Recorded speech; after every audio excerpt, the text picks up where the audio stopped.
Welcome, everybody, to our first Hampton Roads webinar. Today, we are going to be speaking about the essential skills for association leaders, those tips for success and guides to our community association leadership. We have the privilege of working with and partnering up with Chadwick Washington, Moriarty, Bunn, with two of our panelists here, Olga Seliak and Michael Sotolano. Both are shareholders with this firm. Michael is a shareholder with the Glen Allen Richmond office. Olga is with the Fairfax office and does a lot of work down in the southeastern Hampton Roads area. He is also involved heavily with the southeastern Virginia chapter of CAI, as well as the Metro Washington chapter. Michael is heavily involved with the Central Virginia chapter and the Southwestern CAI chapter. So we are very happy and pleased that they are willing to join with us today, provide this great educational opportunity to our clients and our boards, and really looking forward to participating in this with you all. And listen, if you have any questions, we've got some information that we will share with you. We've got some Q&As that will take place at the end of the webinar. Just post your questions in there and we'll do what we can to cover everybody as we get to that point. And with that, I will turn this on over to you guys. Thank you, Josh. Good afternoon and welcome everyone to the first ever Hampton Roads webinar. Mike and I are extremely excited to present the first seminar ever to the Hampton Roads communities and managers. And today's webinar is focused on some of the most fundamental skills that you need to know to be successful leaders and managers in your communities.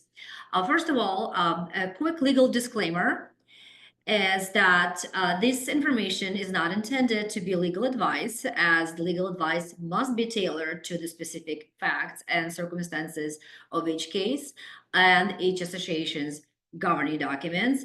Every effort has been made to ensure that this information is up to date. However, it is not intended to be a full and exhaustive explanation of the law in any area, nor should it be used to replace the individualized advice of your legal counsel. With that, let's look at the brief overview of the topics we will cover today. First, we will talk about the role of the board and the big word, big standard of fiduciary duty. Then we'll cover the board meetings, the statutory requirements, and some of the parliamentary procedure, the association's governing documents, and specifically what you need to be familiar with. Mike will address the delegation of powers and authority to management, when it is proper, when it is not. And finally, he will also talk about CTA, SCC, and depot reporting requirements for the association. But let's first talk about the role of the board and the fiduciary duty. And to help our directors and managers to understand where the board fits in this governance structure, we prepared this chart that I think very well illustrates the governance structure in general and where the board of directors fits vis-a-vis the membership and other players in the system in the governance structure. So as you will see at the very top of this food chain, you will see there is membership, their association. The organization that Mike and I usually represent is the association comprised of members, right? The management company works for the organization comprised of members. So they are the most important people in the governance structure. But weirdly enough, the powers of membership are actually fairly limited. And standardly, they have two main powers. First of all, they elect the board of directors. Correspondingly, they can remove the board of directors if they're non-performing or just for any reason at all. And the second main power that is expressly reserved to the membership, probably 99% of the time, is to amend the declaration and the bylaws. They could be others varying on the governing documents. However, these are the two main powers that are specifically reserved to the membership. But other than that, the primary power all 99% of the powers is actually vested in the board of directors, and they have the authority to act and make decisions, carry out decisions of the association, adopt the policies, and oversee the members and oversee the other management company. And the reason why I point out the kind of separation of powers between members versus the board of directors is because I have found it over the years that there could be some confusion, especially on the part of the members, as to what they can do. And oftentimes we will see the members saying such things as, we want to change the public policy, or we want to work with this contractor versus the other contractor. However, the decision to adopt a specific policy or to the work to select a particular contractor, that's actually vested in the board of directors. It's not something for the owners to decide, and oftentimes it's something needs to be explained to the members either by management or by the board of directors as necessary.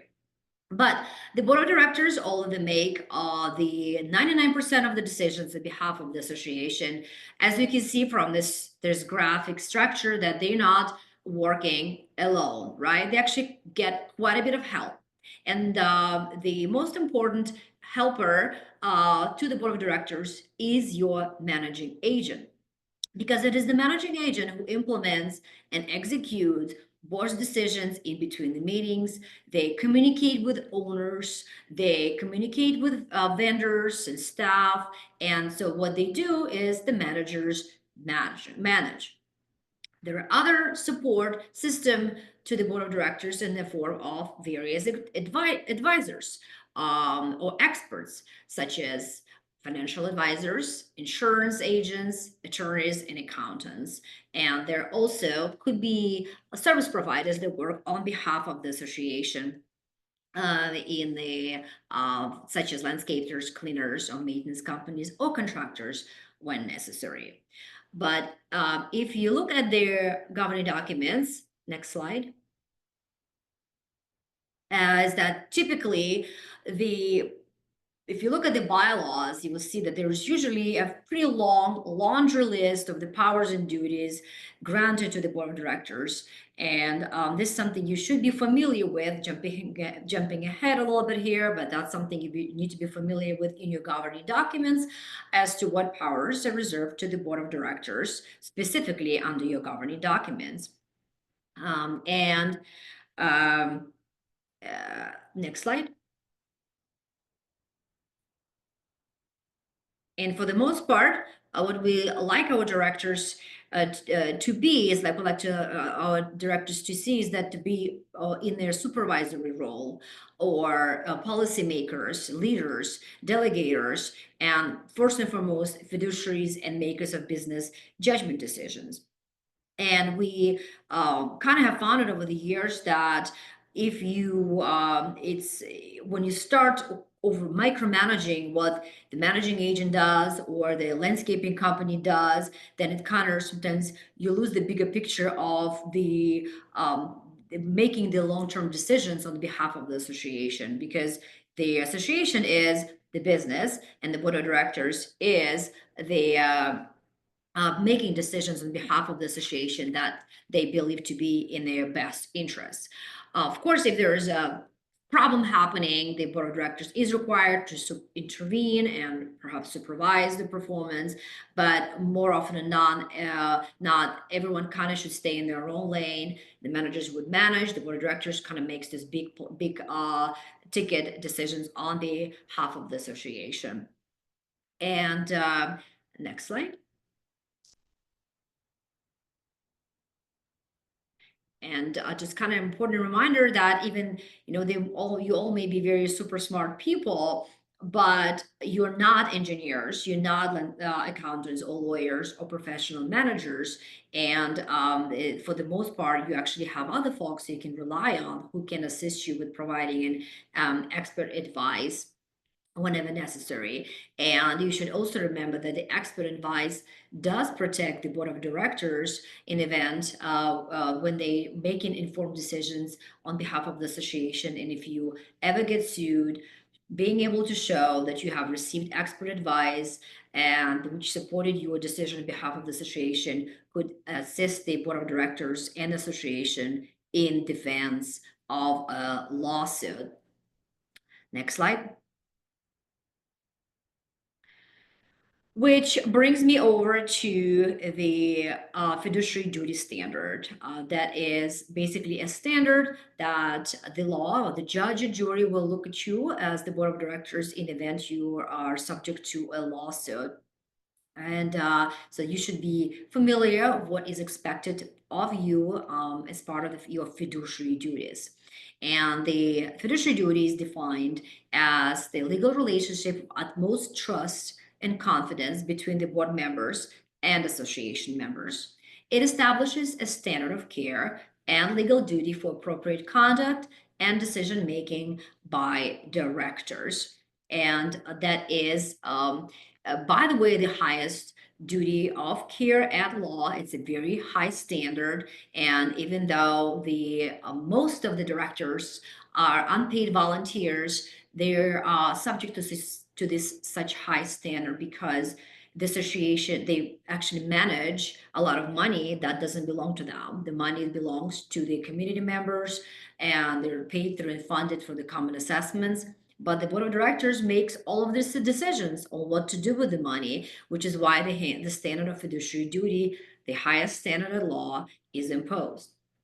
So let's kind of break it down a little bit of what is the fiduciary duty that means. Next slide. So I already talked about this is the highest standard of care imposed by law. And as part of the fiduciary duty, the directors are expected to discharge it in accordance with good faith, his or her business judgment, business decision as to the best interest of the association. And that is the standard that was upheld in their pretty famous community association case of Lake Monticello Owners Association versus Lee. It's also stated in the Non-Stock Corporation Act. But if kind of break it down a little bit further to simplify, the fiduciary duty has two prongs, which is the duty of loyalty and the duty of care.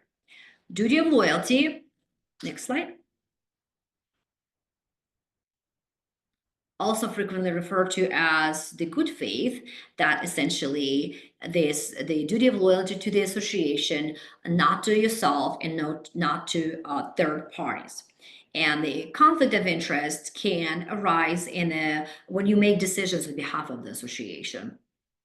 For example, you may have an ownership in a company that is participating in the bidding process on the contract with the association. If, for example, you're a silent partner in that company, which is not known to the rest of the directors. So what is the proper approach? What you should do in a situation like this where you can potentially have a conflict of interest? Well, first and foremost, you need to disclose and let your fellow directors know that I have potentially conflict of interest because I am a partner in this landscaping company that is participating in the bidding process, and potentially you can recuse yourself, pull yourself off from this equation. And it's not that you cannot make good decisions on behalf of the association, but the reality is that if you're compromised, such as that, you may have potentially conflict of interest, and someone could later question of where your true loyalties were lying when you were making a decision on behalf of the association. So at the end of the day, it kind of protects you. There's really no need to create any potential challenges to the board decision when you make it on behalf of the association. Other examples of potential existence of the conflict of interest: if when your lot or a unit is involved in a covenant dispute, potentially budget increase at a bad time for you personally, you may not necessarily want to increase assessments for the association for the next year because you're not in a financial position to pay higher amount yourself. But again, the association comes first. The interest, the true loyalties for you as a director is to act on behalf of the association, not for yourself. So again, just to kind of summarize, to bring the point home, avoid conflict of interest, disclose, recuse. No self-interest is one of their very important standards or prongs of the fiduciary duty. And the next, second element of the fiduciary duty, next slide, is this standard of care. The standard of care means that you have a duty to act as a reasonably prudent person would act under the circumstances. And the key code word here is the due diligence. How do we carry out this due diligence? And it actually may be a lot more self-intuitive as it may sound, because you have probably have been doing it all along as part of your preparation for meetings and just decision making in behalf of the association. So, for example, if you're selecting a new vendor, new contractor for your association, the part of your due diligence that you would probably do is that you will ensure that the contractors are bonded, insured, and you may want to do a little bit of a comparison shop as far as the price. So you will get more than just one bid. You can probably have 2 or 3 bids on the table. When you are ready to sign a contract, what is another thing you can do as part of your due diligence? Send the contract to legal counsel for review, because you want to make sure the association is adequately protected and that there is nothing in the contract, or there may be no terms of the contract at all. We oftentimes see the association just signing a proposal that explains the scope of work, but absolutely has no terms and conditions of the contract of what happens in the event of the non-performance, how the contract can be terminated, is there any indemnification. So as part of your standard of care, the due diligence, just make sure that the contracts are good for the association, and then they are properly structured. Next slide. So that brings us to the part 2 of the presentation, which is the board meetings, statutory requirements, and Robert's Rules of Order, everybody's favorite. So board meetings, couple of legal issues that you need to know. Most of the governing documents that's going to be in your bylaws require a notice of a meeting to directors. So all directors are entitled to emailed, mailed, telephone notice of a board meeting. However, as you probably know from your experience on serving in the board of directors or being a managing agent, is that oftentimes the board just sets the schedule of regular meetings in advance. Let's say, I know a lot of associations meet like every other month on the first Wednesday of the month. And this way, the board of directors are kind of all aware of the upcoming meetings, and they are receiving their notice. Are the association members entitled to a mailed notice of every board meeting or committee meeting or subcommittee meeting? Not necessarily. The statute provides, what we call it, that the members are entitled to posted or printed notice. In other words, the members are entitled to know when the board of directors meets, or committee meets, or subcommittee meets, and they are entitled to attend those meetings and be present, with the exception of an executive or closed portion of the meeting. But they are entitled to be there to observe the board work. But the notice that must be given, and the statute provides, must be given in a manner reasonably calculated to be available to a majority of owners. And that is typically accomplished in a number of ways. It could be an mass email to the owners that the board is meeting on next date. It could be a sign in the entrance to the community informing the owners of the board meeting on a specific date. If you're condominium, it could be a notice on the elevator or on the entry door hallway. It's also okay to post the meetings notice on the association's website or the manager's portal if you have the manager's login portal for all community members. But That is what we call it, a posted or printed notice to the owners that is required by the statute. And I have already kind of talked about how the board meeting is open to all members. It is both in the Virginia Condominium Act and Virginia Property Owners Association Act. And by the way, also just a quick note of that the statute also provides that the board may not use informal working sessions, informal meetings to circumvent the meeting requirement, because a lot of times we get asked by our clients that, well, we want to meet, just discuss the budget. We're not going to make any decisions. It's just going to be a really long and boring meeting. And do we still have to tell people that we're meeting to discuss the budget, even though we're not making any decisions?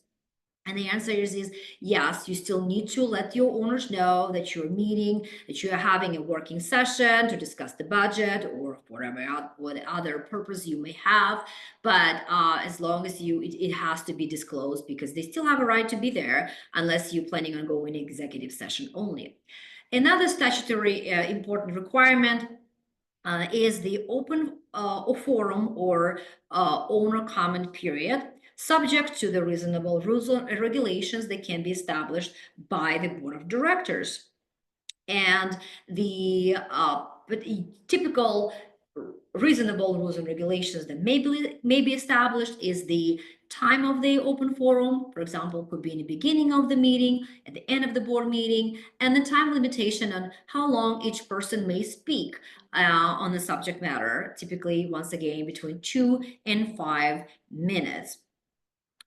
Another practical tip about open forum, and just if you are having issue with kind of running the meetings on time, running overtime, an open forum is not necessarily Q&A. The statute provides that the board of directors shall establish an open owner comment period. So that implies that the owners have a right to come and make comments. It's not necessarily their time to question or interrogate the board of directors. And oftentimes, if the owner becomes particularly pressing with their question, then sometimes the proper response could be such as that, the board, thank you for your comment. The board of directors will take it under advisement or under consideration. So don't let the owners kind of run the open forum and pressure you too much. Next slide. So as I already mentioned earlier, all the meetings of the board and also committees and subcommittees are open to owners. They have a right to be there and essentially observe your work. The only exception that is recognized by the statute, both by the Virginia Condominium Act, Virginia Property and Owners Association Act, is the closed door executive session.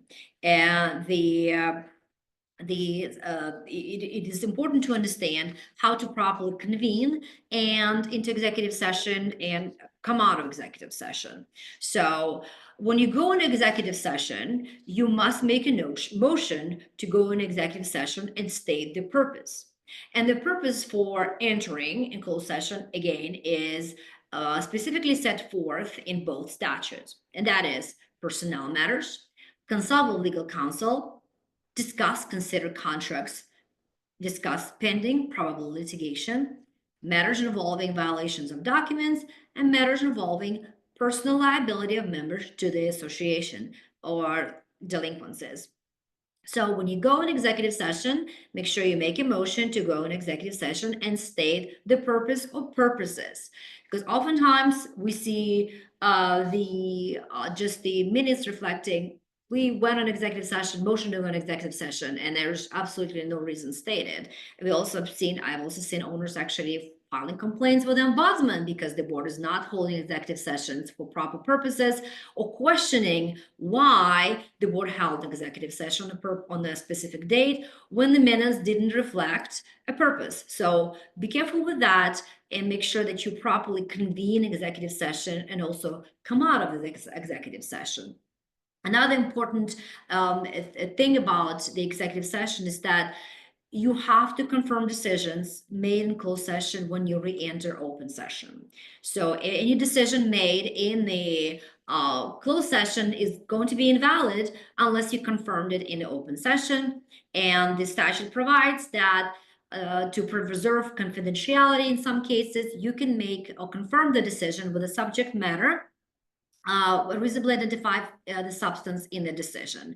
So for example, if you're voting on the payment plan for a delinquent owner, whether to accept it or not, and instead of using the address or name of that said owner in an open session, we typically recommend using their account number as reflected on your management company's records. And finally, similar to the working sessions, they are planning an executive session only meeting.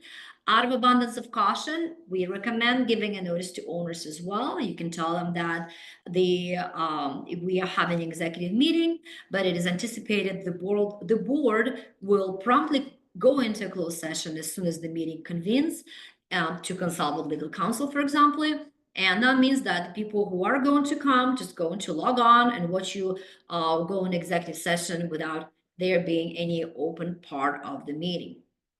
Next slide.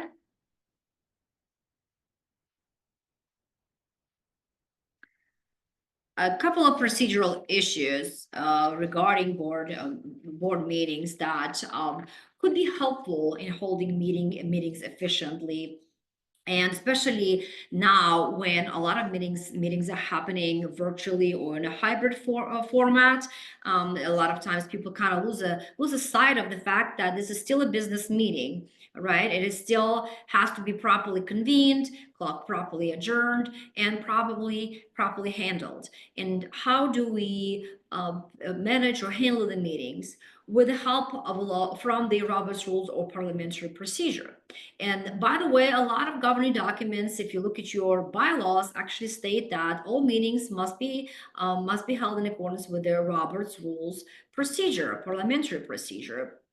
But the good news is that Robert's Rules also recognizes that for some smaller bodies, relaxed procedures are applicable, such as that you don't necessarily have to follow the Robert's Rules to the T. And because if you think about Robert's Rules, they were specifically designed initially for Congress, right? So when every person will have to stand up, be recognized by the chairperson, and in order to even speak.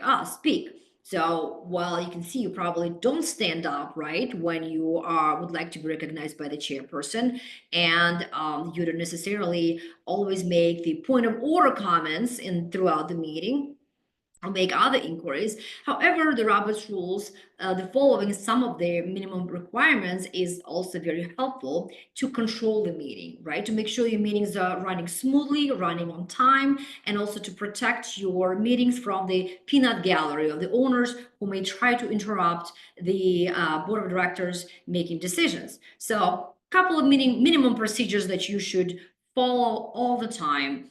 The chairperson should still recognize the speakers, right? They don't have to stand up necessarily, but recognize the speaker before that person speaks.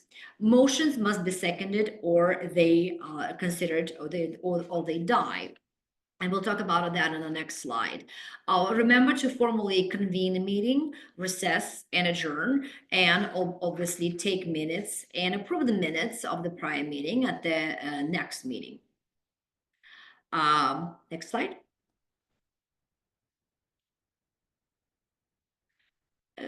Couple of other tips for presiding officer, because it really comes down to having a chairperson control of the meeting and making sure that it follows the procedure.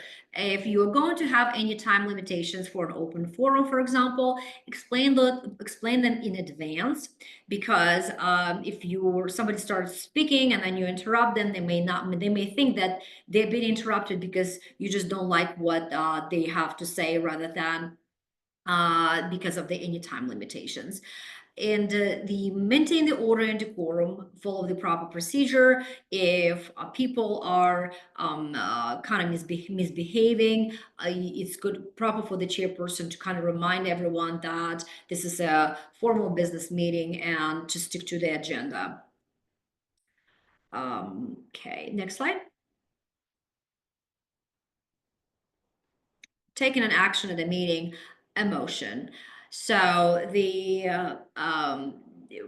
proper procedure, and something that we see that's not necessarily always followed, especially at the contentious meetings, is that there is the following a motion procedure prior to even having a deliberation.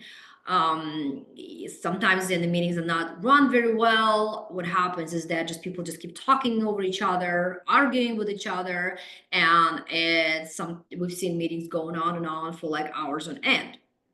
Having a motion and bringing the matter before the assembly by a motion could help control the meetings, in the sense that the motion, and next slide,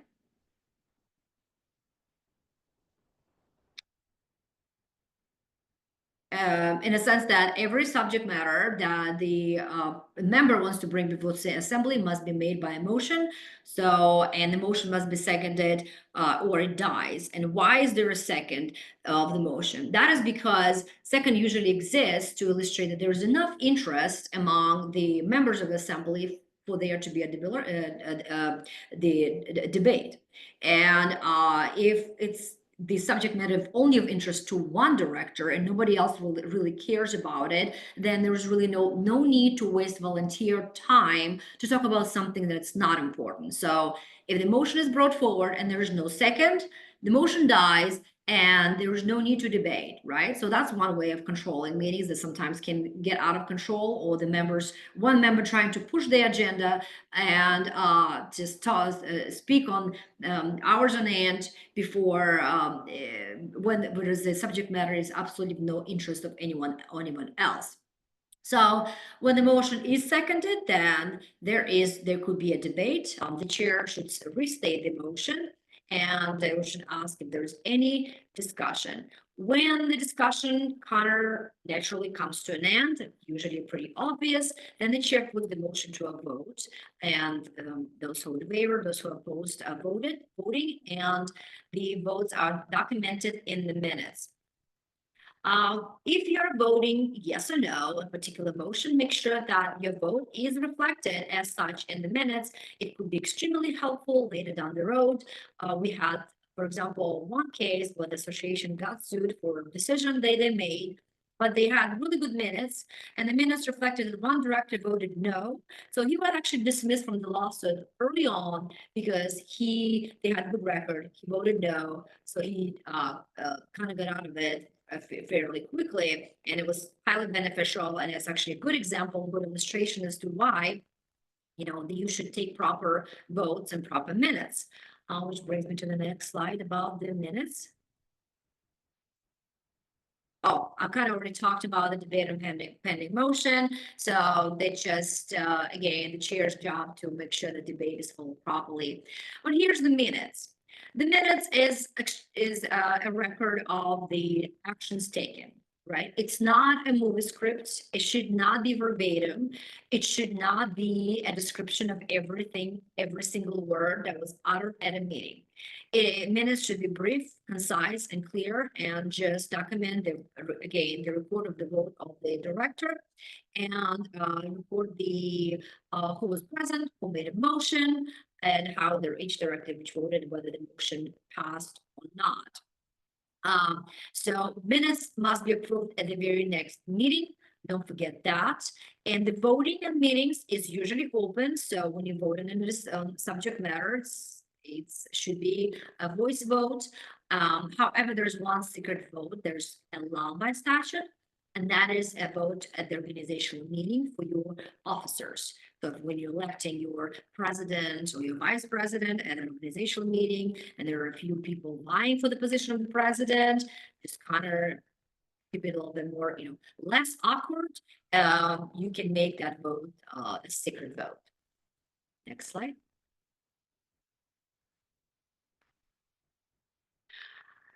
And the meetings are now, probably you all know that a lot of associations are holding board meetings, annual meetings virtually. But let's talk a little bit about the use of technology, use of electronic meetings for the associations. And those of you who have been on the board of directors or they've been in the management business for a while. You probably remember that prior to pandemic, all the meetings of the association and of the board of directors and of the committees had to be mostly in person. The statute actually stated that the board of directors, some of the directors could be joining in by phone, by video, so long as at least two directors were present in the room at the same time. So that was what we call it. Two live bodies meetings were required. So the meetings could not have been fully virtual back in the days, let's say. But then during the pandemic, there was the emergency executive order that allowed all meetings to proceed in a virtual format, which subsequently led to a permanent legislative amendment that took place after the pandemic that that allowed the association's board of directors, committees, subcommittees, and members to meet virtually or or partially virtually, or like we call it a hybrid standard. However, subject to some requirements imposed by the statutes. And specifically, the statute provides that the board has to adopt a resolution for the use of electronic means for meetings. And at the minimum, the guidelines, the resolution that the board adopts must ensure that the persons accessing meetings are authorized to be there and have an opportunity to participate. And so that essentially means that how it's done, that the people will receive, let's say, an invitation with a link with a unique passcode, so you can ensure their identity that way. So only those who are allowed to be there will be at the meeting. And also they remember to kind of confirm if their names are not displayed, if you have some nicknames or phone numbers joining into the meeting, you can always ask to identify the person to identify themselves at the meeting. And then finally, the statute allows the board of directors to decide whether the meetings will be held entirely virtually or partially virtually, or they can even switch between two meetings or decide to hold a meeting in person. So again, the discretion by statute is reserved to the board of directors how they're going to hold their meetings. Next slide.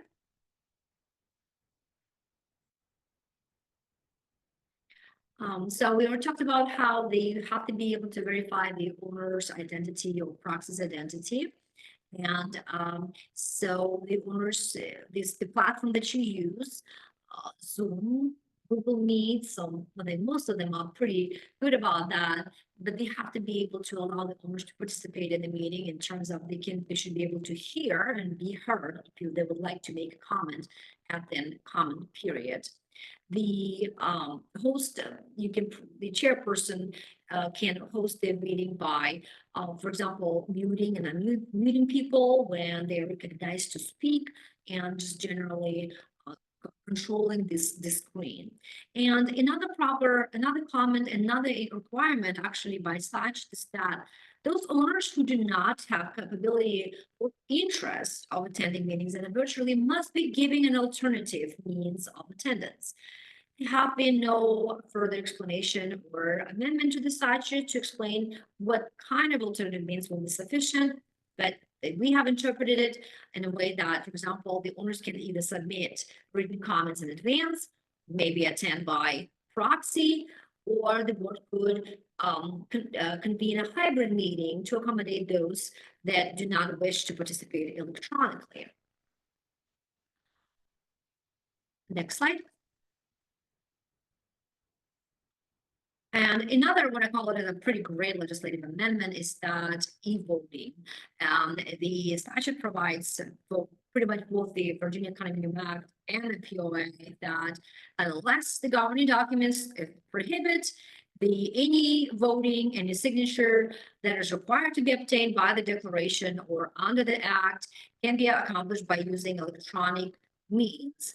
And but however, if the voting must be done by a secret vote, then the electronic means have to have the ability to preserve the identity of the owner so that the vote is really secret.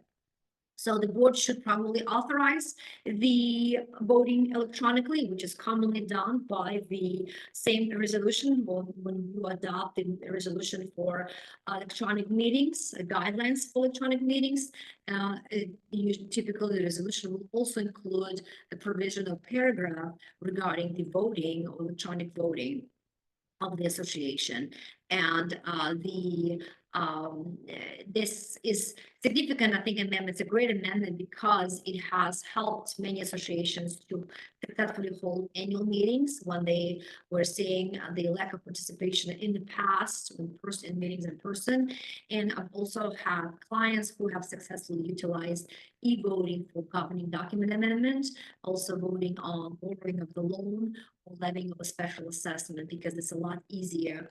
But the word of caution is that if you are having e-voting on a major project, then you should probably utilize a professional vendor. There are a number of them out there, and your managing agent could suggest a couple of options for you. So with that, we are going into the part 3 of this presentation, and which is the association governing documents and what you need to be familiar with. And when you ask the lawyer question, and I think it's usually a pretty big joke, is that what's the standard answer you receive?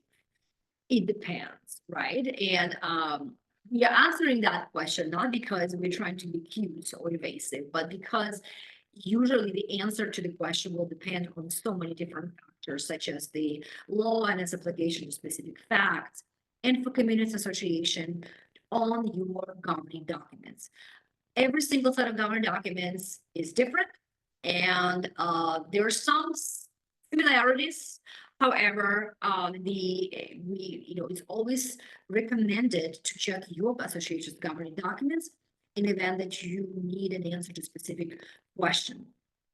But it's important to also understand the hierarchy of governing documents, because none of them are created equal.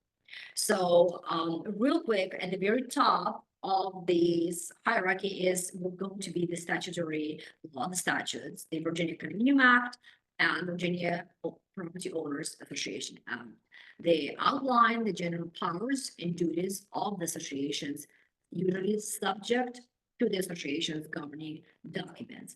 And if you read the statute, you will see that a lot of times the provisions are worded in a way that except as governing documents provide otherwise, then this statute can be used as default.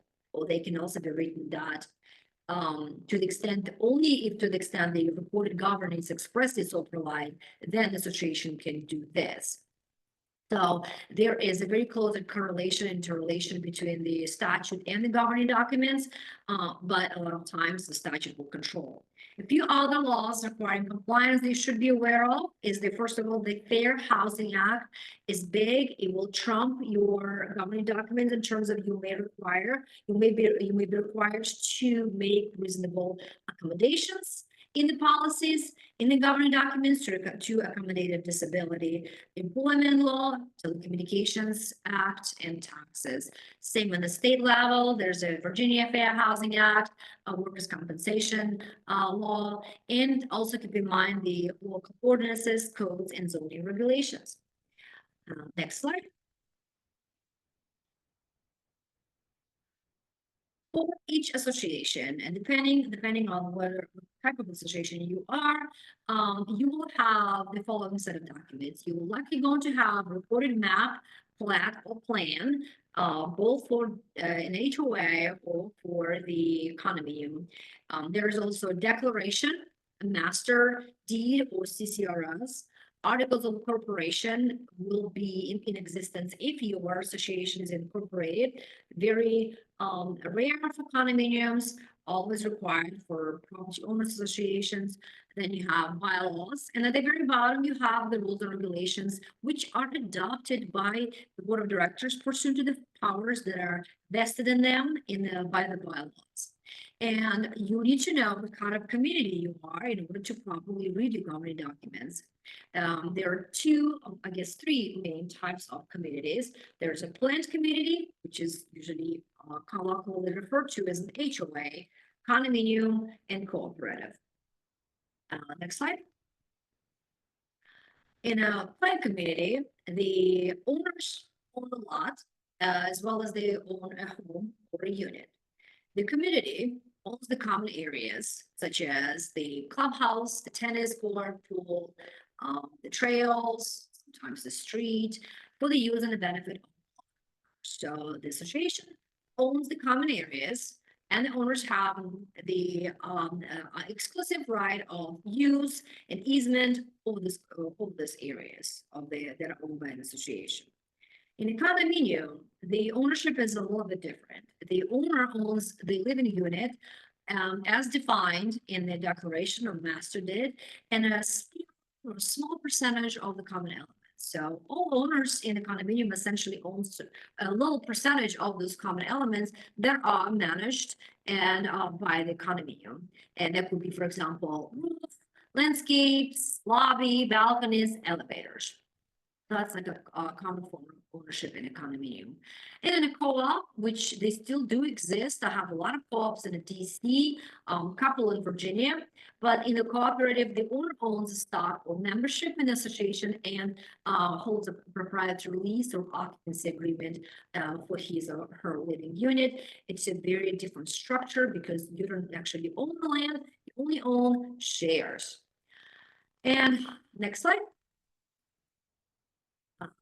The governing documents usually also have the order of importance. So the declaration is what we call it, the document that runs with the land. It's binding on all owners who purchase the lot in the condominium or in the property owners association. It's considered a contract between the owners and the association, and oftentimes for condominium declaration will contain the percentage interest for each unit, or also for the declaration for the property owner association. Declaration will also contain the description of lots that are subject to that declaration.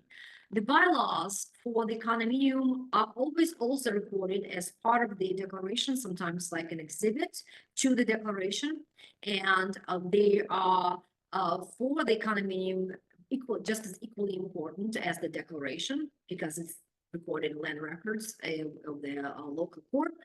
But for the property owner associations, bylaws are probably never created because the association is created by the declaration of covenants, and bylaws are more like a corporate document that contain information about the voting, the meetings, the notice, and so on and so forth. And so, for example, for the property owner associations, the bylaws don't have as much of the sometimes authority as the declaration does, just because it's actually recorded. And the statute is worded oftentimes to recognize it as such. And finally, there is also articles of incorporation for incorporated communities, which sets forth the purpose of the community, the initial directors, and the registered agent. Next slide. So once again, just a brief graphics here, because we like charts and graphics. The hierarchy of authority, just we have the the laws and the statutes, recorded documents, plats and plans. They always take priority over everything else because once something is recorded in the land records, it runs with the land and it's binding automatically on purchases within the condominium or the HOA. You also may have articles of incorporation. Then the bylaws for property owner associations, condominiums, they probably give it just as much weight, if not more, as the declaration. And at the very bottom, you have the rules, regulations, and resolutions adopted by the board of directors. They carry the least authority, but they still have to be complied with. All right, and the next and final slide of my presentation is just kind of important financial provisions that you should be aware of, and it kind of goes back to doing your due diligence as part of your fiduciary duties, because every time you make a decision on behalf of the association as the board, you also want to verify the proper authority for such decision. And when does it frequently come up? It frequently comes up in terms of making financial decisions, imposing an assessment. Some older documents even have a cap or maximum cap on assessments of increase that the board of directors can do on its own, and require an owner vote if they want to increase assessments for the next year over the identified threshold. Special assessments. If you need to levy special assessments, check your governing documents because the owner vote may be required. Same for the borrowing authority. If you need to take a loan, check your governing documents and see, because there is most of the time you need to get consent or approval from the homeowners or unit owners for the board of directors to take out a loan. And that concludes my part of the presentation, and I will turn it over to my esteemed colleague and Mike Sutherland. All right. Well, thank you very much, Olga, for all that fascinating information. And I would say Olga had the heavy lifting in the presentation. You're not going to hear from me nearly as much. The materials that we're going over here, these slides, you should be getting emailed or sent or being made available a copy of those. My portion of the presentation has a lot of links on it that I'd encourage you to check out if you'd like more information. At the end of the presentation is Olga and my contact information. If you have questions resulting from any of the topics we're covering, please feel free to contact us as well. So part 4, I want to talk to you just briefly about a group of individuals that can really, as board of directors, help make your life a little or a lot easier, specifically your community management agents. Now, the responsibilities of a professional manager can vary. I've got 9 here that we're going to highlight and we're going to talk about, and they're not ranked in any particular order of importance. And I also want to highlight that they're going to vary depending on a few things. One, your association's particular needs, as well as, importantly, the terms of the association's management agreement with its community management firm. There are some community management firms that are full service. Some of them have on-site management representatives. Some of them are portfolio and manage multiple properties. Some of them just do accounting or financials.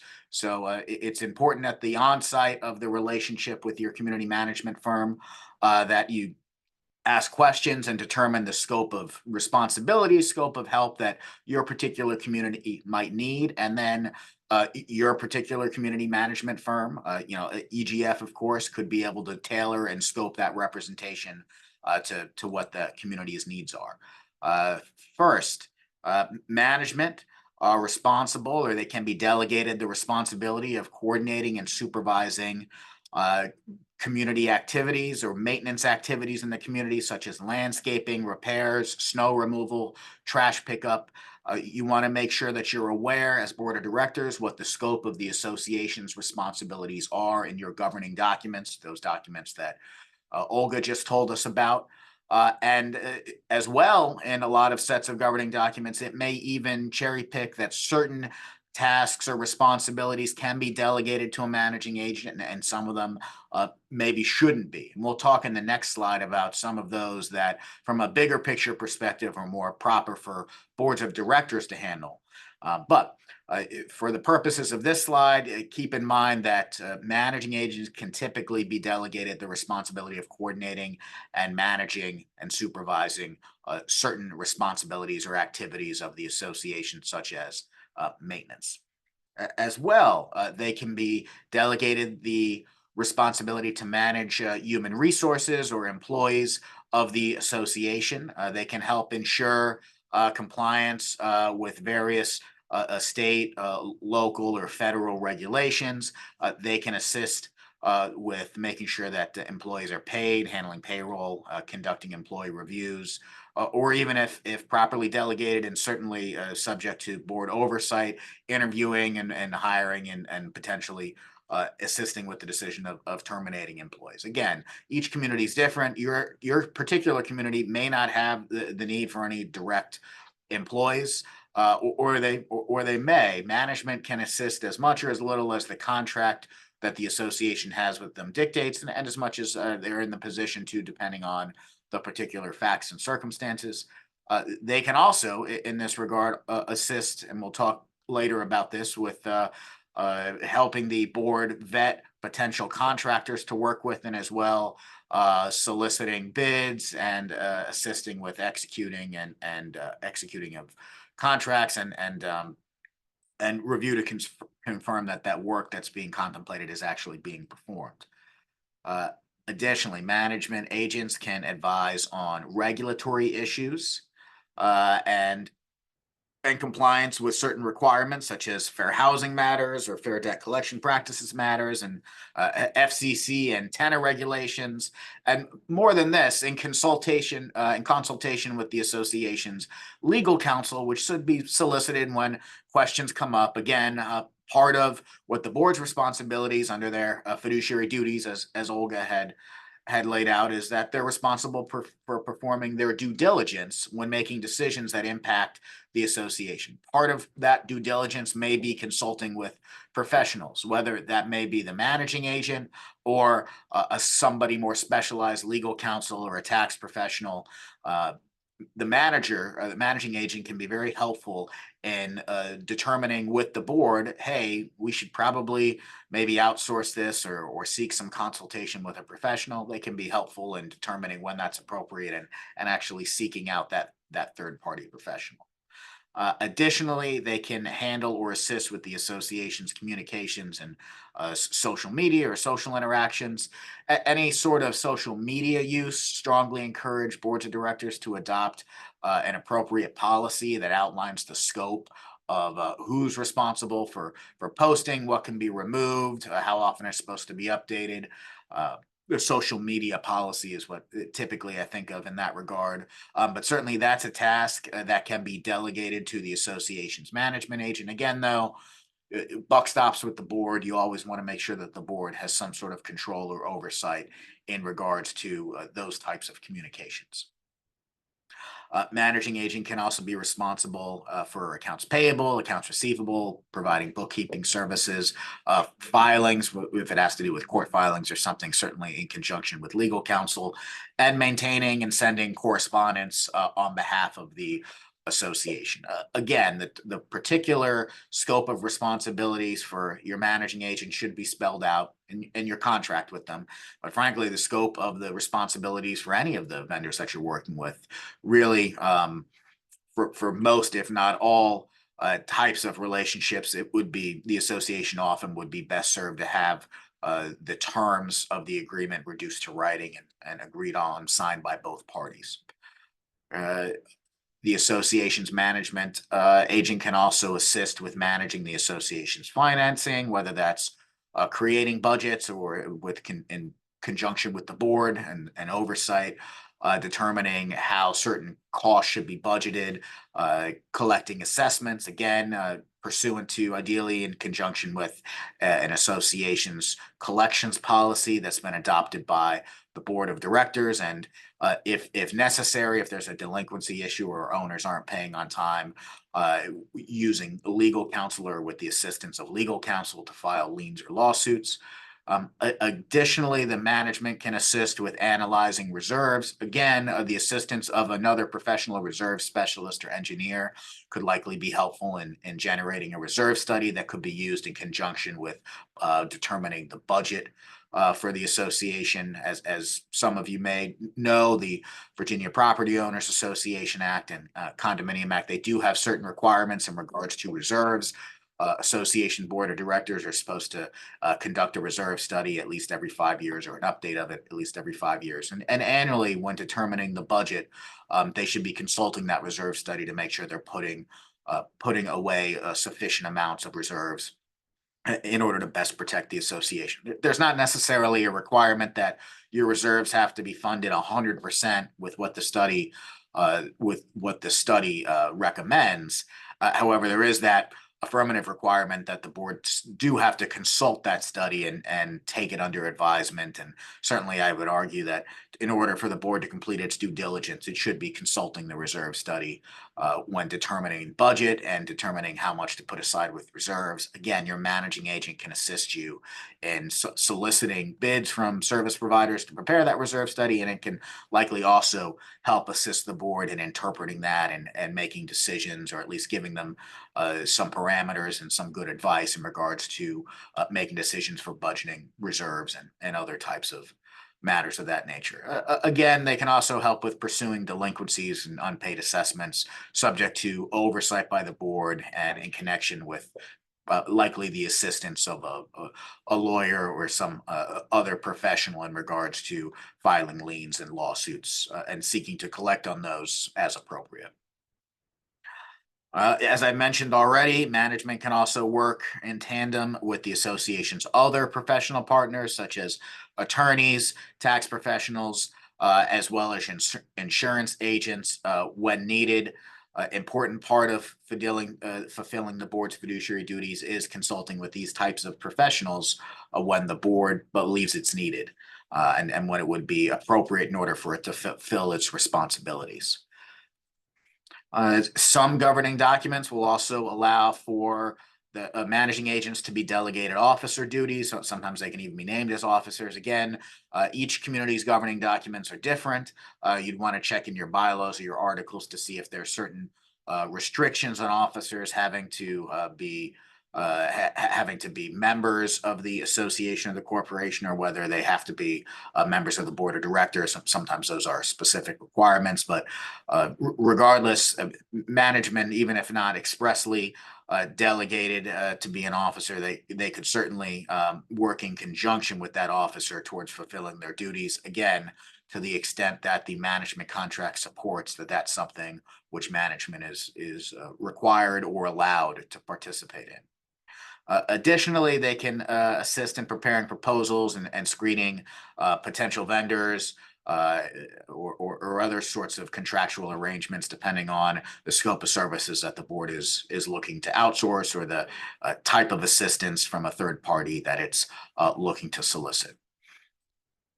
All right, now that we've talked about kind of many of the types of activities that managing agents should be utilized for, again, subject to what their contract provides.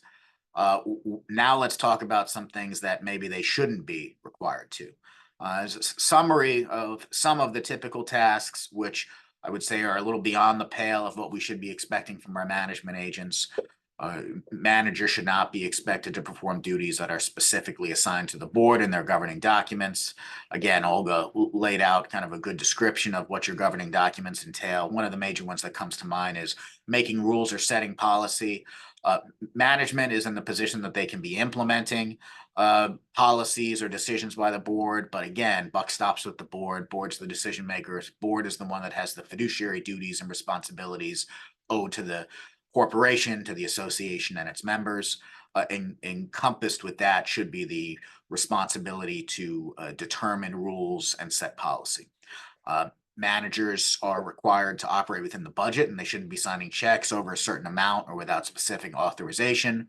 Check your governing documents to see if there's any express requirements in regards to what sort of spending parameters the manager may be restricted to, or that the board may be restricted to without proper approval or authorization of the members. Additionally, in your management contract, I'd suggest, again, as lawyers, we like clarity with things, though we do live in the gray areas, and help board of directors interpret those.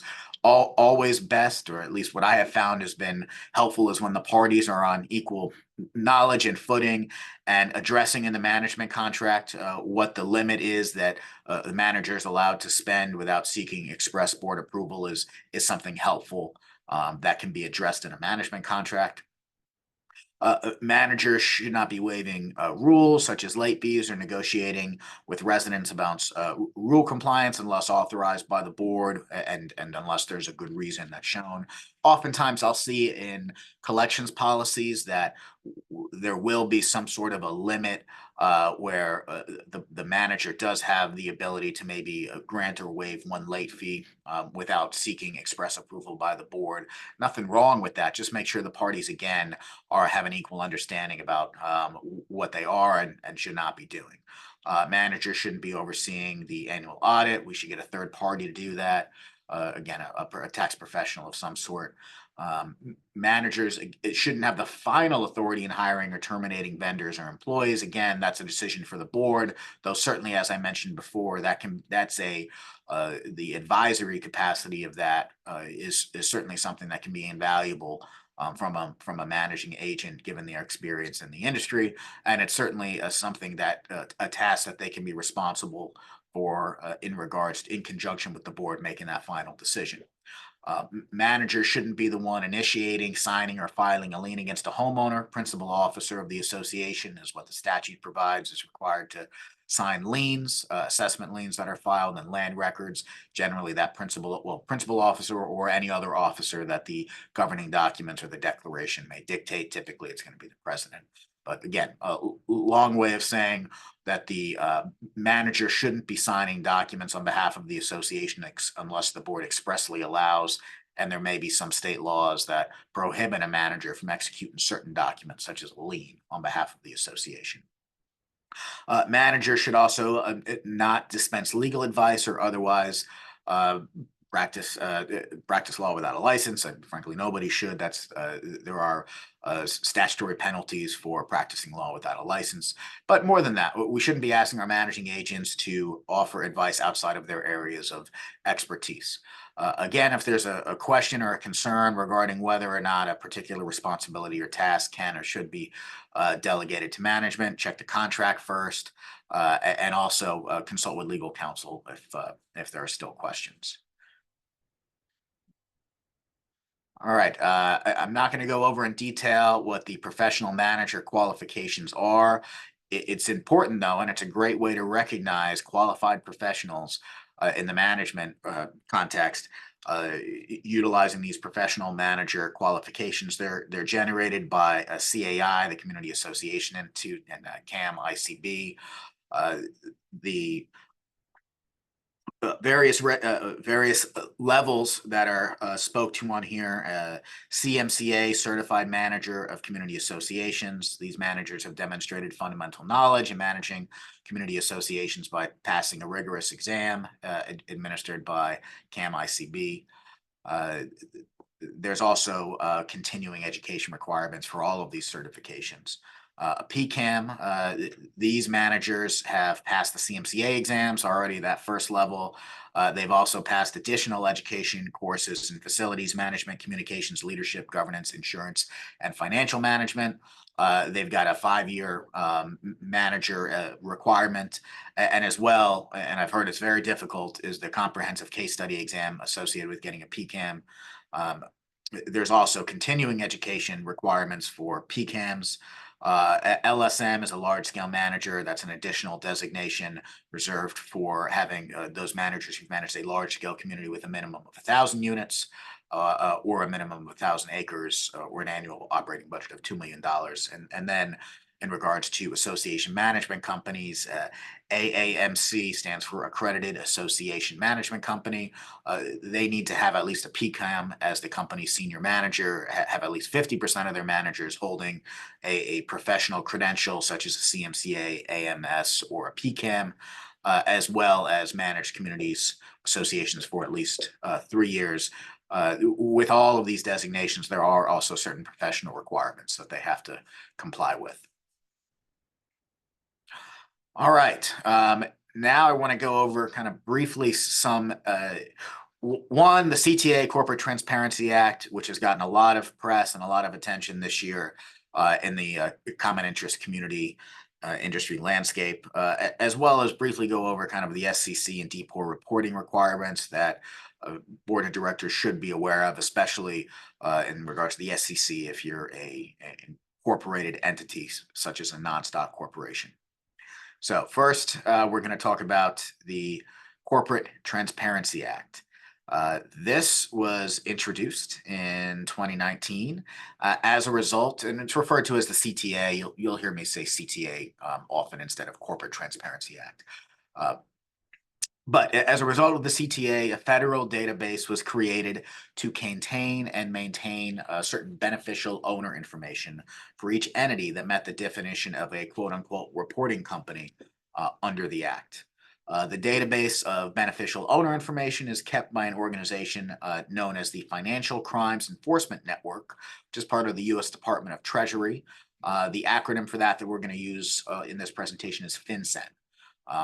FinCEN is where information under the CTA needs to be reported to. And FinCEN uses this information supposedly to combat illicit financial crime, such as tax fraud, money laundering, and to further the fight on terrorism.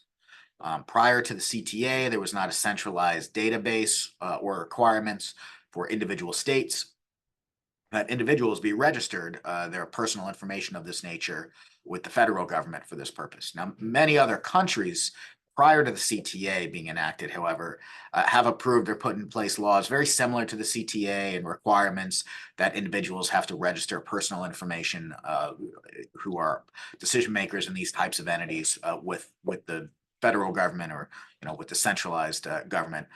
Keep in mind the type of information that the government is requesting from beneficial, quote unquote, beneficial owners under the CTA. It's not really all that invasive. It's not overly intrusive. And it's similar to the same information that you would be required to share and register if you were opening up a bank account or registering for a TSA pre-check. The two biggest issues or biggest concerns that I've had as far as with this legislation is the logistical burden and hurdle of education as to what needs to be done to comply with the significant sanctions that are threatened for noncompliance. And as well, and I've already seen it in some of my clients, the potential chilling effect that this may have on the interest of volunteers to serve on their community association board of directors. As well, my understanding is there's also some government employees who it could jeopardize their clearance levels having to report this sort of information or being in this database. So in a lot of community association lawyers' opinions, this is kind of overreaching, and certainly there are efforts at a lobbying level to get the law changed, and CAI has been heavily involved. Community Association Institute has been heavily involved and has filed a lawsuit challenging the constitutionality of the CTA, and we're going to discuss the status of where those lawsuits and the actual reporting requirement, which is currently suspended, towards the end of this presentation. But just know that the CTA is still technically a law. It's still in effect. Currently, though, the requirement of reporting, which we're going to talk about briefly, is currently paused or suspended. So, origins of CTA, for those who don't know, is part of the National Defense Authorization Act, part of an anti-money laundering effort by the federal government. The database of beneficial owner information that is required to be filed with FinCEN and kept prior to this, there wasn't that centralized information. Turning now to the basics of the CTA. This is a law that's going to require certain entities to report and file certain information with a certain federal agency, with FinCEN. To determine if an entity has that reporting requirement in the first place, you have to determine whether or not it fits within the definition of a quote-unquote reporting company.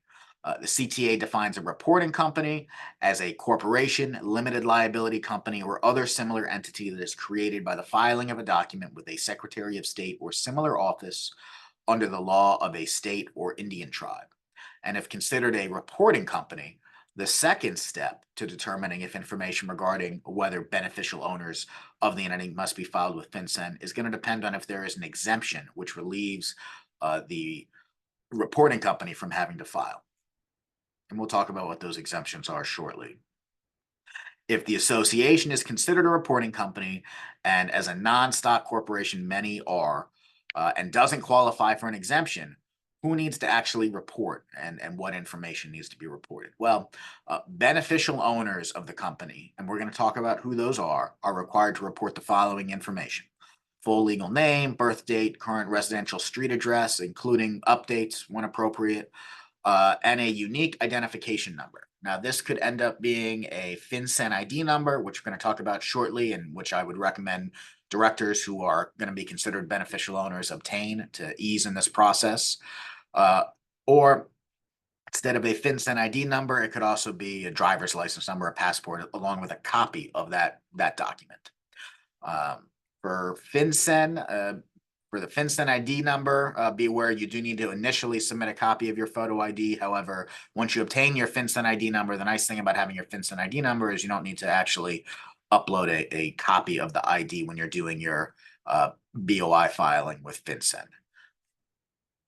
For reporting companies in existence before January 1, 2024, they were required to file a BOI report no later than January 1, 2025 originally. And I know some of you are saying, hey, I didn't even know about this till right now, or I haven't filed a BOI.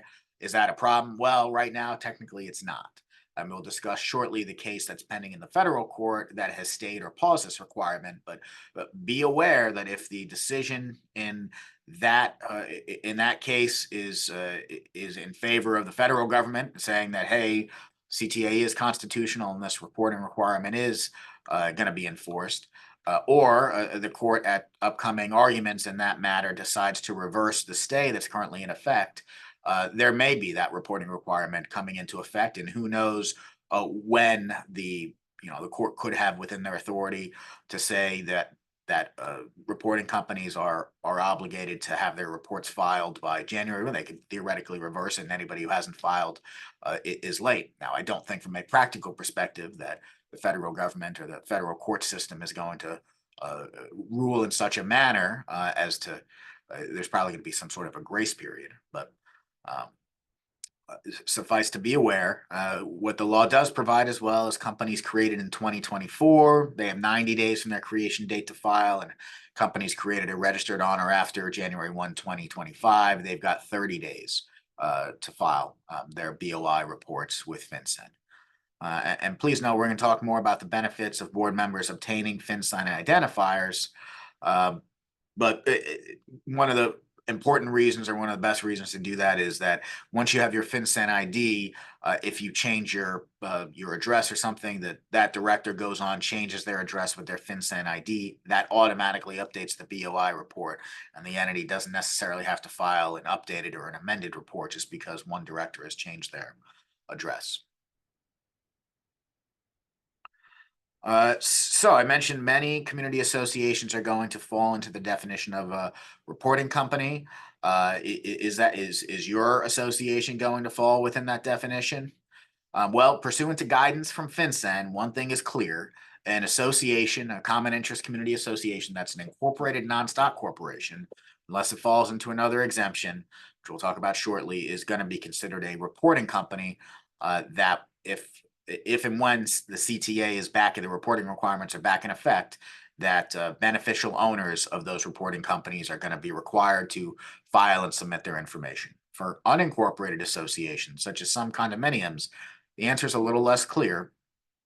However, we've still been advising clients that that even if you're not incorporated, by the filing of articles of incorporation with the SEC, that it may be beneficial to report your beneficial information to FinCEN, because there's the potential even that filing with offices or departments of the state related to the creation of the condominium could conceivably be determined by FinCEN to bring such entities within the purview of the CTA, and because of the significant penalties and sanctions, which we're going to talk about shortly for noncompliance, as well as the reality it's really not all that difficult or time consuming.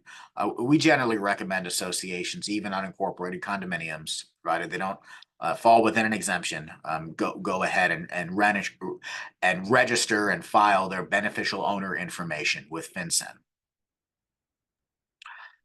Who's considered a beneficial owner under FinCEN? Well, any individual who directly or indirectly, through any contract, arrangement, understanding, relationship, or otherwise, exercises substantial control over the entity or owns or controls 25% or more of the ownership interests, is who FinCEN considers to be a beneficial owner. So basically, it's going to be any individuals who meet one of the following criteria when we're talking about in the context of homeowners association. If the individual is a senior officer, if the individual has authority to appoint or remove certain officers or majority of the directors of the HOA, if the individual is an important decision maker, or the individual has any other form of substantial control over the association, such as if they own or control at least 25% of the ownership or voting interests. Now, typically, This is going to include the directors on the board, though I have heard some creative arguments that, well, no one director actually has substantial control because they are not authorized to make decisions on their own on behalf of the association, which is an interesting argument. I don't know how a court necessarily would decide that. We've been leaning on the side of, again, since the penalties are pretty significant and the filing requirements aren't that onerous, why take the chance with a creative legal argument that one director by themselves doesn't have enough substantial control to be considered a beneficial owner. But suffice to say, directors we recommend, officers we recommend be considered beneficial owners, as well as any property owner in the community who actually owns or controls 25% of the or more of the property or the voting interest. So some of you may have some investor owners in your communities that own more than a quarter of the property. Those conceivably could be considered beneficial owners and required to report their information under FinCEN. Hey, Mike, we got about 10 minutes. All right. If questions about what needs to be filed, as well as interpretation of these aspects of the CTA, FinCEN has generated and periodically updates their FAQs. There's links in the materials that you've been provided. And those are right here. Exemptions. There's 23 exemptions listed. I am not going to talk about all of them. What I will mention is that the two that most of our clients end up falling into, if they do fall within any of the exemptions, is there's one for big companies or large operating companies. However, for that, you need to have the entity must have 20 or more full-time employees in the United States that work at least 30 hours per week. They got to have an operating presence in the United States, and they have to have gross sales or receipts from the preceding year of at least $5 million. Not a whole lot of associations meet that standard. However, there are some large-scale communities that do. The other exemption that some of our communities fall into is the tax-exempt entity exception. Following organizations may qualify for that. However, they have to be recognized as a tax-exempt entity under the IRC code. And this includes organizations described in the Internal Revenue Code sections 501C, 527, 4947A1. Keep in mind, you actually have to have gotten that designation from the IRS. I get a lot of questions from boards saying, well, we're a nonprofit, or hey, we should qualify for that exemption. Yes, maybe you should, but if you haven't actually applied for and received it from the IRS, you can't claim that exemption to the CTA. But charitable organizations, religious organizations, educational institutions, social welfare organizations, labor and agricultural organizations, and political organizations are what fit into those two types of exemptions. As far as security, one thing I do want to assure boards is, hey, once you file your information with FinCEN, it's not generally accessible to the public, such as pursuant to a FOIA request. That's, I know, one concern that often boards have about filing this type of sensitive information. And again, the reason why this is so serious is there can be significant penalties, civil penalties of up to $500 for each day that a violation continues if you were required to file a BOI and you haven't, as well as criminal penalties of up to 2 years imprisonment and a fine of up to $10,000 for willful violations. So again, pretty significant penalties. Reporting process, pretty straightforward. There are a couple links I'm going to show shortly. Here's the link if you actually want to file yourself. That's the website to go to. It'll walk you through the process to get your FinCEN identifier number, which I'd strongly recommend directors do rather than providing a copy of your ID and your personal information to your managing agent or a third party or whoever's going to end up doing the filing for you. This is probably one of the most important slides of the entire presentation. If and when the reporting requirements under FinCEN do get brought back into effect, we've got some step-by-step guides on our firm's website that can walk you through, literally show you the button to click for creating your FinCEN ID, which should be step one, and then actually reporting your community's beneficial owner information. Link for where those can be found, as well as we've partnered with a third-party service provider. EJF may as well assist with these types of filings. But if any information in regards or assistance is needed for filing, you can email cta@chadwickwashington.com, and we've partnered with FinCEN Fetch, who can assist with those filings. The one benefit I do see for clients with those is there's reminders that FinCEN Fetch sends you periodically to update your filings. That's something that if you just file yourself, you may not have access to. So is the future clear for the CTA? No. There were several lawsuits filed in 2024 attacking the ability of the federal government to regulate this particular aspect. Common themes of these challenges focused on privacy concerns that disclosing beneficial owner information presents, infringement on restraints of freedom of speech, as well as that this legislation exceeds the reach of Congress's authority as an improper restraint on states' rights. Recently, a panel on the U.S. Court of Appeals for the Fifth Circuit issued an order in the Texas Top Cop Shop versus Garland case that has significant effects. Specifically, it has stayed, or in other words, paused all of these reporting requirements that I have just spent the last 10 minutes going over. Currently, those are paused. They're supposed to go into effect January 1 of this year. Until there is a final decision on the preliminary injunction that's been issued in the Texas Cop Shop's case, those requirements are currently paused. This Garland versus Texas Cop Shop involves a challenge to the Corporate Transparency Act. It requires the plaintiffs in the Texas Top Cop Shop case argued that the CTA and its regulations are unconstitutional. U.S. District Court for the Eastern District of Texas granted the preliminary injunction, which has enjoined or paused enforcement of the CTA. That decision was first reversed, and then on December 26th, day after Christmas, the full U.S. Court of Appeals reversed the reversal, and the Fifth Circuit has issued a new order that vacates portion of that prior week's order. And now, again, as I mentioned, the effect is that of these back and forth orders is that as of today, those filing requirements are currently paused. The government, who's the defendant in the case, though, has appealed that decision. Case is currently pending before the Fifth Circuit Court of Appeals. Oral arguments in the case are expected March 25th, 2025, with briefs by the parties due by the end of February. So hopefully by the end of March, we'll have a decision and we'll get some update or some finality in regards to how the CTA is going to shake out. On our firm's website, we do periodically update whenever there's been a development. On LinkedIn, we post updates as well.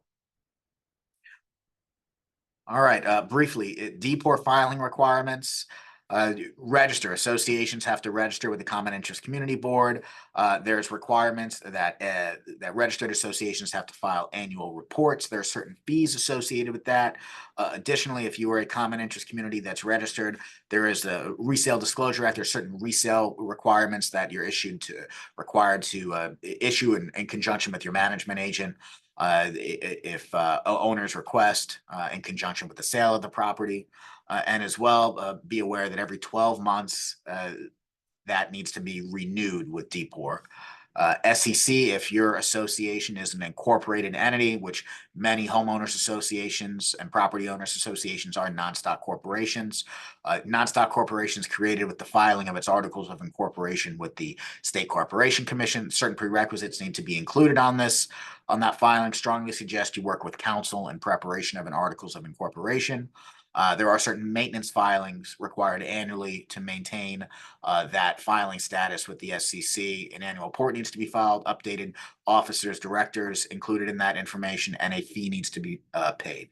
Again, on the previous slide for the DPOR had a link for where you can find out more information about that. At the bottom of this slide, you'll see the link to the SEC for information about filing that. All right. Apologies to race through that information. Any questions? Do we have any time for questions, Josh? I don't know if we do. So I think we're kind of wrapped up as far as the time goes. But what we are going to do is we did have several questions that came across during the course of the presentation. What we're going to do is we're going to reach out to the panelists with those questions and get those answers, and then we'll follow up directly with those that submitted them, and make sure you all have your answers. No, that sounds great. And again, thank you all for your time and attention. And certainly our email addresses, Olga and myself, are on the materials will be provided. If you do have any questions that come up or Chadwick Washington can be of assistance, certainly don't hesitate to contact us. Very good. Very good. We're very appreciative of your time and all the information. All those that are our attendees, our board members, we're very appreciative of your time spent here and your willingness to further your education as board members is a priority to you, it's a priority to us. And we thank you for your time and look forward to future times together. All right. Well, great. Thank you, everybody, for attending. Thanks, everybody. Thank you, everyone. Bye.